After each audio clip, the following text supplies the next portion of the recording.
Let's look at an example now of how to find the discrete time Fourier series. So we've got a signal here, xn is 1 plus sine of 2 pi over 7n plus 3 cosine of 2 pi over 7n plus cosine of 4 pi over 7n plus pi over 2. Now, remember we've been dealing with periodic signals, so really the first thing you want to ask yourself is this thing periodic? Remember for discrete time that it's not always the case that sines and cosines are periodic. So I'm not throwing you a curveball here because we're talking about discrete time Fourier series and not periodicity.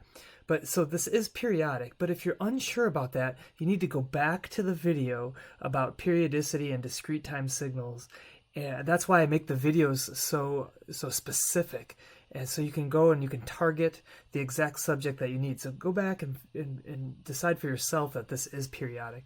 And it is periodic, and the fundamental frequency here is 2 pi over 7. So why is it 2 pi over 7? Well, this guy has a frequency of 2 pi over 7. This guy has a frequency of 2 pi over 7. This guy is the second harmonic. It has a frequency of twice 2 pi over 7. So the fundamental frequency is 2 pi over 7, and that implies that the fundamental period, which is 2 pi over omega 0, is 7. So this thing repeats every 7 units, and if you plotted it using MatLab or whatever, you would see that that was the case.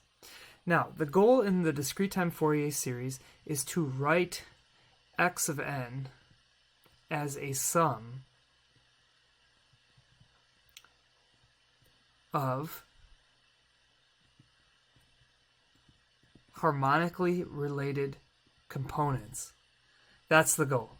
And we also have the equation for how to find these AKs. I'm not even going to write that equation down because when we have sines and cosines, like in this example, we can break sines and cosines up right away using Euler's formula to express them as exactly this, a sum of complex exponentials. So let's do it.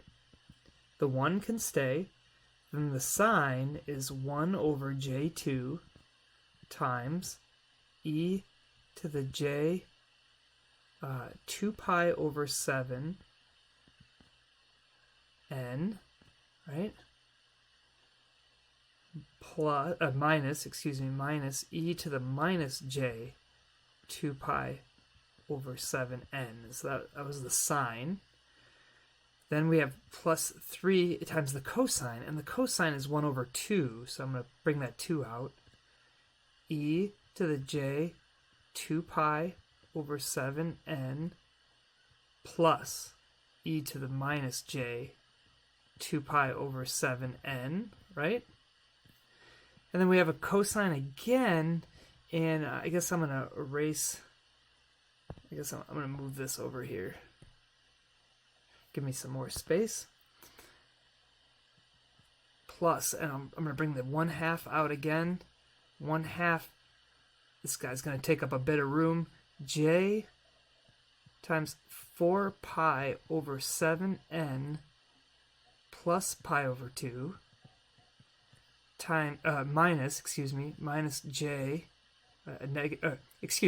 plus a e to the minus j 4 pi over 7n plus pi over 2. That's a straightforward application of Euler's formula. So again, you see this has a frequency of 2 pi over 7, 2 pi over 7, and then twice 2 pi over 7. So that's going to be the second harmonic. Okay, so let's group these actually. So the 1 will stay there. So let me group the first harmonics together. So we have I have a 3/2 times the first. Here's the first harmonic. Let's write this down. This is the k equals 1 term. This is the k equals 1 term. This is the k equals minus 1 term. K equals minus 1 term. This is k equals 2. This is k equals minus 2. Okay, so let's group all the k equal 1s together. So I have a 3/2 real part, and I have a plus 1 over j2 imaginary part times e to the j 2 pi over 7n, like that. Okay, now let's group the k equals minus 1 term. And you could do this in any order, really. But I have a real part of 3/2, right? And an imaginary part of minus 1 over j2. So e to the minus j 2 pi over 7n, like that. Then let's combine some things here. Or let's use the property of exponents. E to the j pi over 2 is actually j. Think of the complex plane. I go an angle of pi over 2, I'm at j. So this can be written as this, plus j over 2 e to the j 4 pi over 7n. That's this guy. And then similarly, if I distribute that negative j in, I've got e to the minus j pi over 2, which is minus j. So this becomes minus j over 2 e to the minus j 4 pi over 7. So we've got a lot of concepts coming together here. Euler's formula, periodicity, complex numbers. All right. So I look at this and from inspection, and by the way, the 1 is the k equals 0 term. So by inspection, I see that a0 is 1. And then I look at the a equals 1 term, right? That was this guy. We grouped them together. So this is the coefficient in front of the a equals 1, right? K equals 1, excuse me. So a1 is 3/2 plus 1 over j2, and I'm going to write that, I'm going to bring the j up and write that as minus j times 1/2. Okay, and if we can do a similar thing, if we look at the a minus 1 term, that's this guy. So this is actually 3/2, and then if I bring the j up, that makes a plus j times 1/2. And notice those are complex conjugates of one another. That's interesting. The a equals 2, or the k equals 2 term, that's this guy. That coefficient in front is j over 2. And the minus 2 term, that's minus j over 2. That's also the complex conjugate of the a2 term. Again, that's interesting to us. Now, this is the answer. So let's not confuse ourselves, and we'll just say, yes, that's the answer. Now, let's make a plot of the magnitude and phase, and we're going to remember, actually, that's not quite the answer. There's something that we need to specify. The big difference in discrete time Fourier series versus continuous time Fourier series is the dtfs is periodic with period n. We said that in the previous video. And in this case, n equals 7. So we've got a0, a1, a minus 1, a minus 2, plus 2. So we've got 1, 2, 3, 4, 5. The other 2 that we're missing then are 0. And then they repeat.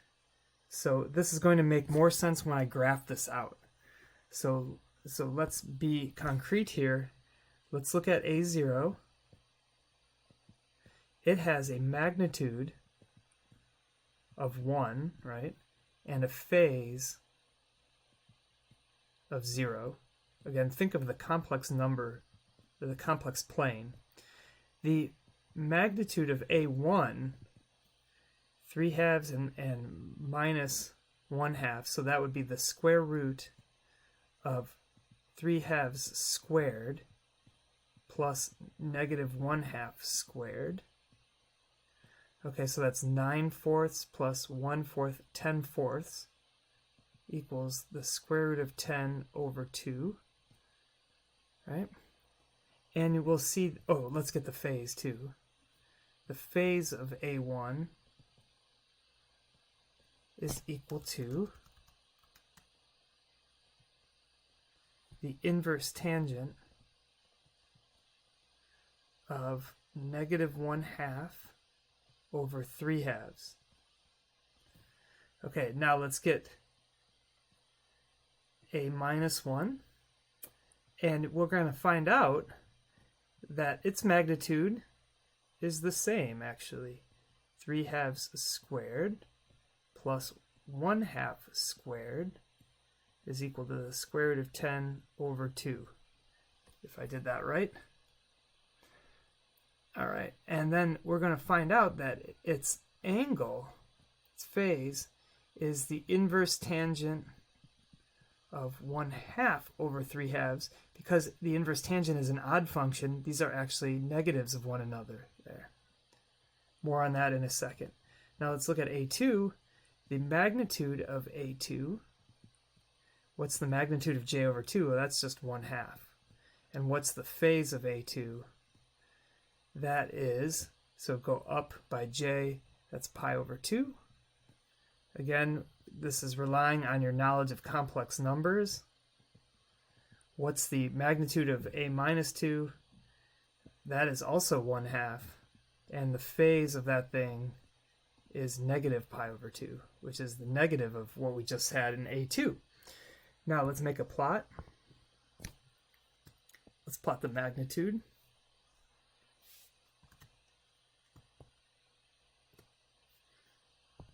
Okay, so this is going to be k. Now the a equals 0 term, so this is going to be the magnitude of the AKs. So remember the AKs are complex, and so it takes two plots to plot them. Magnitude and phase is usually how it's done. Real and imaginary is another way. So I'm going to plot the magnitude and the phase. So A0, the magnitude is 1. So at 0, we're going to have a magnitude of 1. Okay, at 1, we have a magnitude of the square root of 10 over 2. So the square root of 10 over 2, that's up here. Okay, and also at -1, we have the square root of 10 over 2.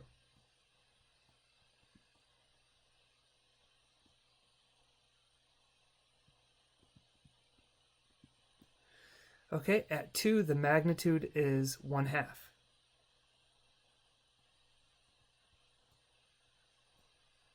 And also at -2, the magnitude was 1/2. Okay, so that's 5, and we need 7. That means the other two that we're missing, they're 0. The third harmonic is not present in our signal, and the -3rd harmonic is not present in our signal.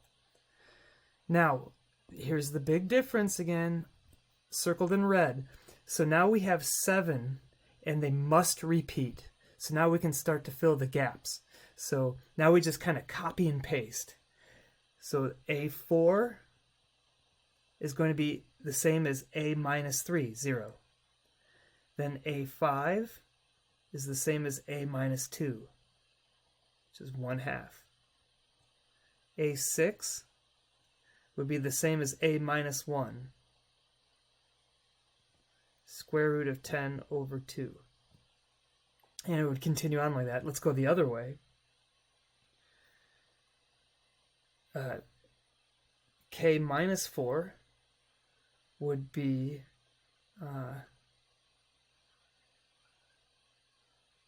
so we've got, that would be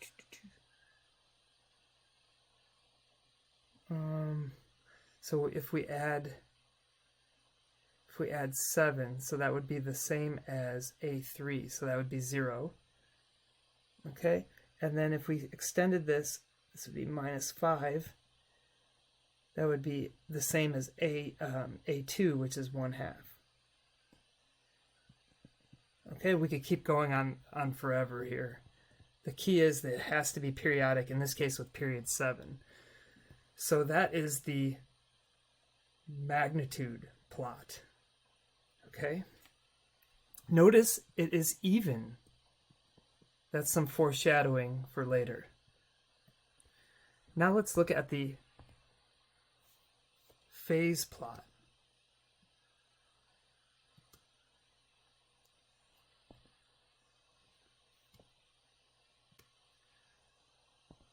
Okay, so this is going to be K. We're going to draw the phase. Actually, let me bring that up. Okay, so the phase A0, the phase of A0 is 0.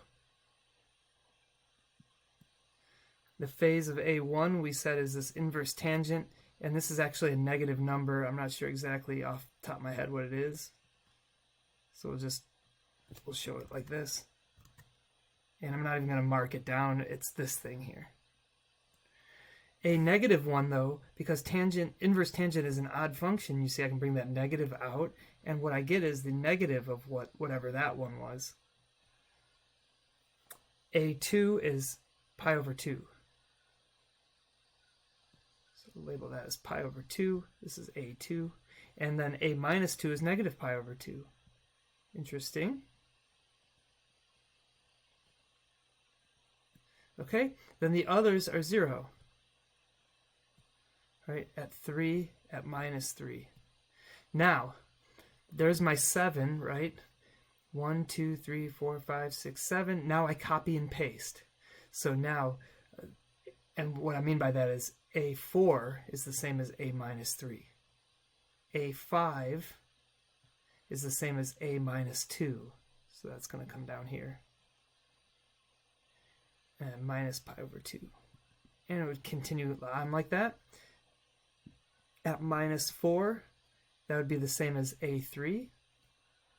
A minus 5 would be the same as A2.